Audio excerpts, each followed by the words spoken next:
Penangguhan penahanan tersangka sopir dan kernet bus asal Tangerang Selatan yang terjun ke sungai di Guci, Tegal dikabulkan Polres Tegal.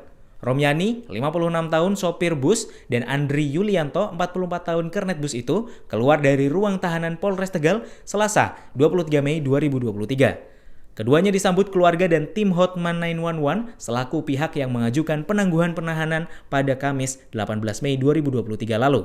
Ahmad Soleh dari Hotman 911 menuturkan, sebagai penjamin penangguhan penahanan adalah keluarga dari Romyani dan Andri Yulianto. Keduanya disebut akan bersikap kooperatif serta berjanji tak akan melarikan diri. Di sisi lain, Romyani mengaturkan terima kasih pada tim Hotman 911 yang sudah membantunya dalam kasus ini. Sedangkan penangguhan penahanan itu dikabulkan dengan pertimbangan yang bersangkutan bersikap kooperatif dan tak berbelit selama penyelidikan. Hal tersebut disampaikan Kapolres Tegal, AKBP Muhammad Sajarot Zakun melalui Kasih Humas Ibda Untung Heru S. Di samping itu, pihak keluarga pun menjamin bahwa Romyani dan Andri Yulianto akan patuh serta mengikuti proses hukum yang tengah bergulir. Alhamdulillah saya berterima kasih untuk semua dan terutama untuk Pak Maris, Pak Soleh, tim 911 membantu saya untuk mengeluarkan hari ini dan alhamdulillah dikabulkan.